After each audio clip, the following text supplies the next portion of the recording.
My name is Carmen Morales, and I'm writing this from a coffee shop in Phoenix, where I just experienced my 137th incident of being told to speak English by a stranger who overheard me on the phone with my mother speaking Spanish, a language I have spoken since birth, in a country that has no official language, in a state that was part of Mexico until 1848, and where Spanish has been spoken continuously for over 400 years before English ever arrived. At 31, I have been verbally assaulted, threatened, fired from jobs, followed in stores, photographed by hostile strangers, and even had police called on me for the crime of speaking my heritage language in public spaces, experiencing a form of linguistic terrorism that millions of immigrants and their American-born children face daily in a nation that claims to value freedom while systematically punishing anyone who dares to speak languages other than English in public, treating bilingualism as threat rather than asset, and enforcing English supremacy through constant harassment that reminds us we'll never be fully American no matter where we were born. The language policing began in my childhood when I was growing up in a bilingual household in Tucson where my Mexican immigrant parents spoke primarily Spanish at home while I became fluent in both Spanish and English through simultaneous acquisition that should have been recognized as cognitive advantage, but was instead treated as deficit requiring correction. My first experience with English enforcement came in kindergarten when a teacher scolded me for speaking Spanish with another student during recess, telling me that in America we speak English, and that continuing to use Spanish at school would prevent me from learning properly and succeeding academically. The English-only school pressure intensified throughout elementary school as teachers repeatedly told my parents they should speak only English at home to help me succeed academically, despite research showing that maintaining heritage language actually supports rather than hinders English acquisition and cognitive development. My parents, wanting me to succeed in America and trusting educators to know best, reluctantly began speaking more English at home despite their own limited fluency, creating awkward family dynamics where communication became stilted and our natural linguistic flow was disrupted by misguided assimilation pressure. The first public confrontation happened when I was 10 years old and shopping at a grocery store with my mother, speaking Spanish as we always did together, when a white woman approached us and aggressively demanded that we speak English because this is America. My mother, who had limited English proficiency, looked confused and frightened, while I tried to translate the woman's hostile demands and explained that we weren't doing anything wrong. The woman insisted we were being rude and disrespectful by speaking Spanish in her presence, as if our private conversation in our own language was somehow directed at her rather than being our natural communication mode. The shame internalization began after that incident as I started feeling embarrassed about speaking Spanish in public, worried that other strangers would confront us or view us as less American because we spoke our heritage language. I began asking my mother to speak English in public spaces, even though her English was limited, creating situations where she struggled to communicate effectively because I was more concerned about avoiding harassment than about her ability to express herself clearly in her native language. The workplace discrimination started at my first job at age 16 working retail at a mall where the manager explicitly told employees they could only speak English while on company property, including during breaks and lunch periods when we weren't interacting with customers. When I spoke Spanish with a coworker during our lunch break, I was written up for violating company language policy, despite the fact that we were off the clock, in a break room, having a private conversation that had nothing to do with customer service or job performance. The firing incident happened at age 22, when I was working as a receptionist at a law firm, and was terminated after a senior partner overheard me speaking Spanish during a personal phone call with my grandmother, who was in the hospital and needed emotional support in her native language. The partner claimed my Spanish phone conversation created an unprofessional atmosphere and raised concerns about whether I might be sharing confidential information in a language others couldn't understand, despite no evidence I had ever breached confidentiality, and despite the fact that my phone conversation was personal rather than work-related. The grocery store harassment became weekly occurrences as strangers repeatedly confronted me for speaking Spanish with my mother, my siblings, or later with my own children while shopping for groceries, running errands, or existing in public spaces where our language apparently offended people who felt entitled to police our linguistic choices. The confrontations ranged from passive-aggressive comments about how people should speak English in America to aggressive demands that we leave stores or stop speaking that language in the presence of English speakers who were somehow victimized by overhearing Spanish. The police encounters escalated when strangers began calling police to report my family for speaking Spanish in public spaces,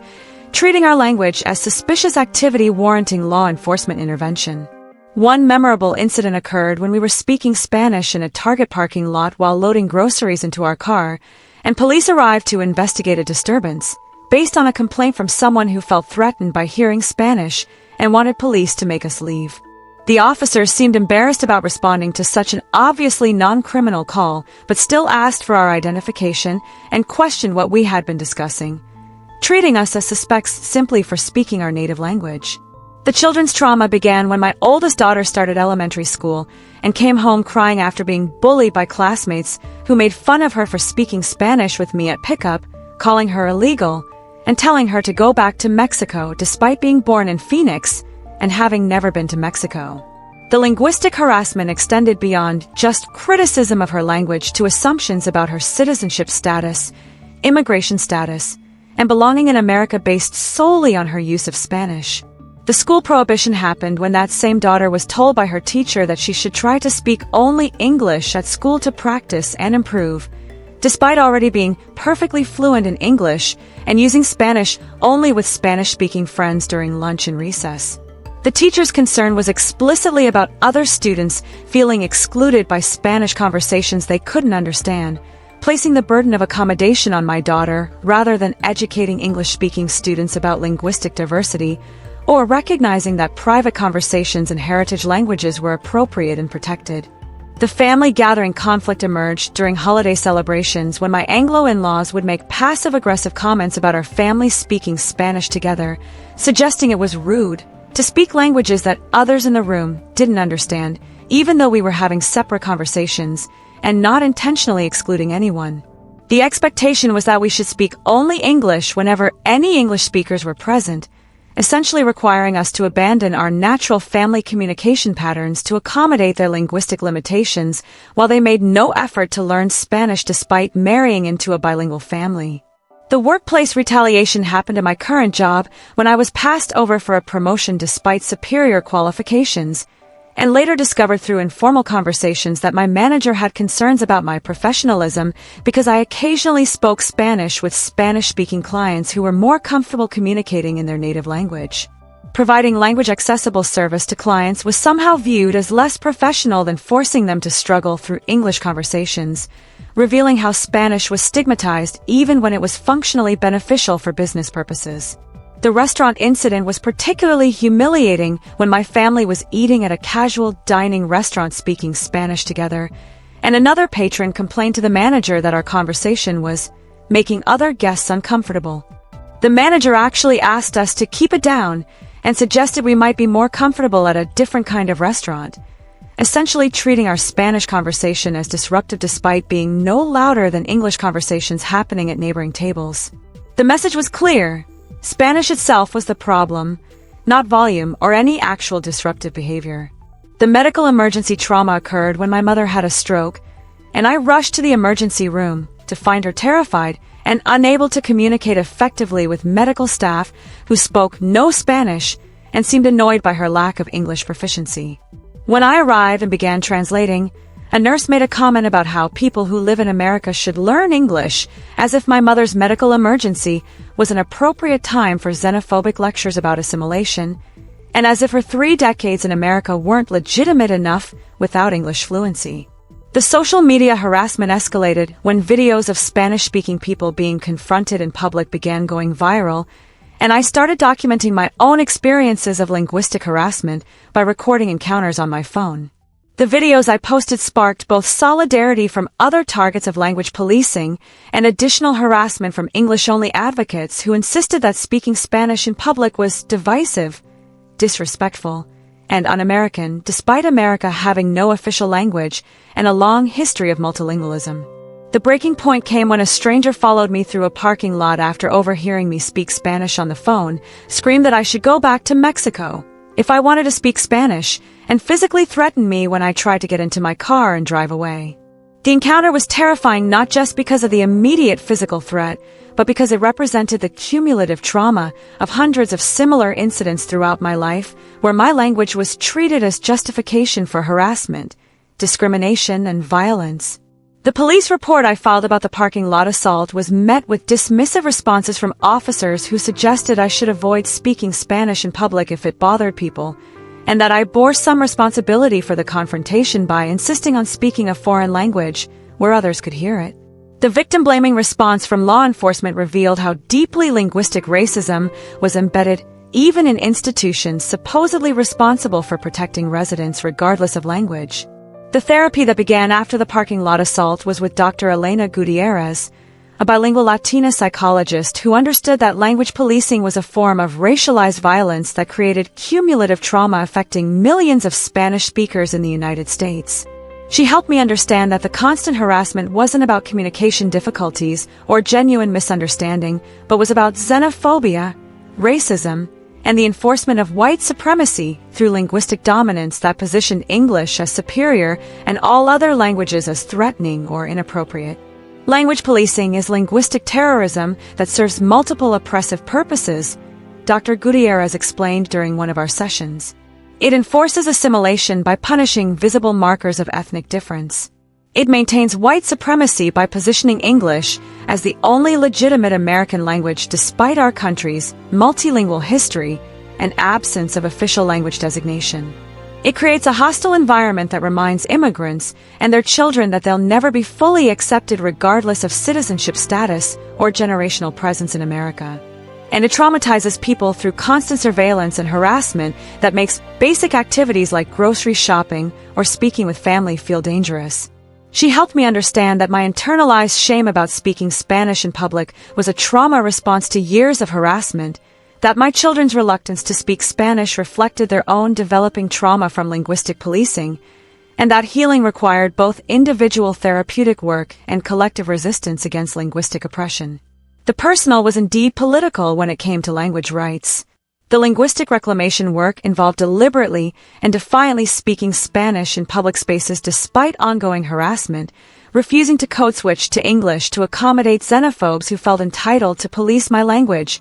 and teaching my children that their bilingualism was a valuable asset rather than a shameful deficit requiring concealment. Dr. Gutierrez helped me understand that linguistic resistance was a form of self-protection and community defense against assimilationist violence. The legal advocacy began when I connected with organizations like the Mexican American Legal Defense and Educational Fund, MALDEF, and learned that many forms of language discrimination were actually illegal under civil rights law, including workplace English-only policies that weren't justified by business necessity, discrimination in public accommodations based on language, and harassment that created hostile environments. I became involved in filing complaints against employers with unlawful language restrictions and advocating for stronger enforcement of language rights protections. The documentation project that emerged from my activism involved collecting stories from hundreds of other Spanish speakers who had experienced language policing, creating a database of incidents that revealed systematic patterns of linguistic harassment affecting millions of people across the United States. The stories were heartbreaking in their similarity: grocery store confrontations, workplace discrimination, children bullied at school, police called on Spanish speakers, and constant demands that we speak English despite no legal obligation to do so.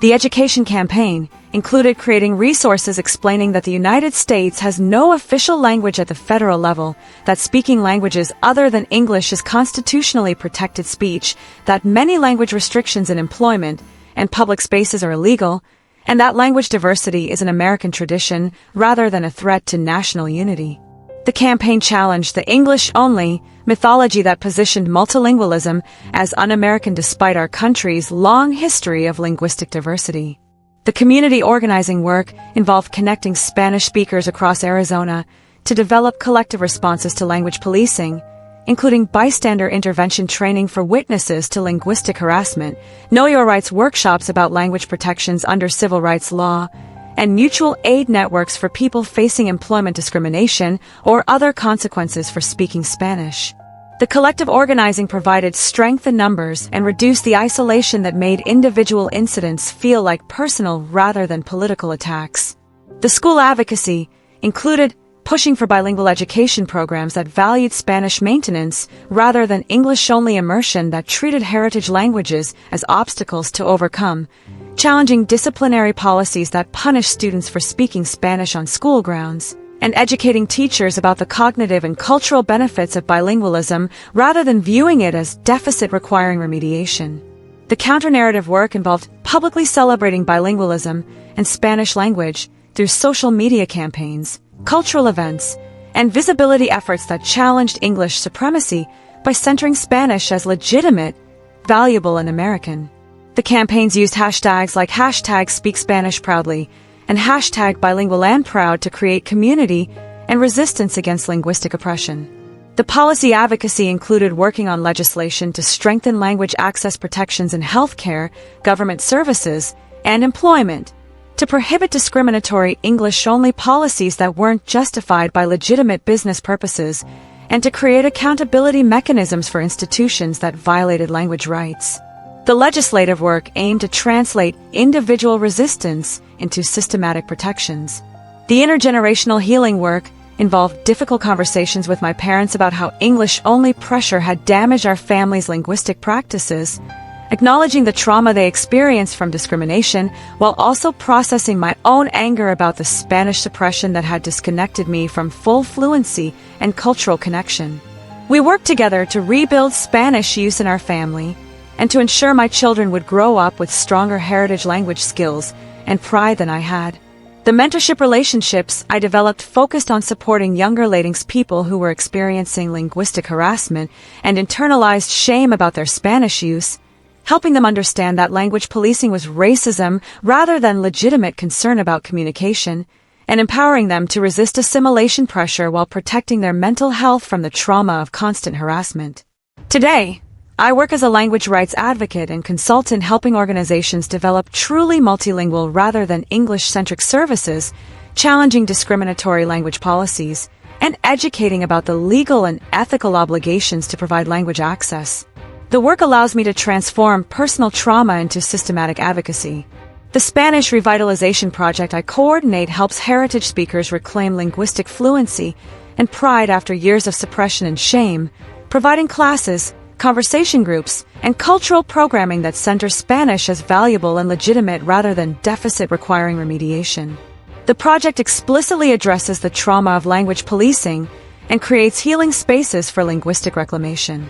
Key resources and solutions that made the difference. Professional therapy with bilingual, culturally competent providers who understand language policing as racialized trauma helps process the psychological impacts of constant linguistic harassment. Legal advocacy organizations like MALDEF provide resources about language rights and support for challenging illegal discrimination based on language. Community organizing networks create collective responses to language policing and reduce the isolation that makes individual incidents feel like personal attacks. Documentation projects create visibility for systematic patterns of linguistic harassment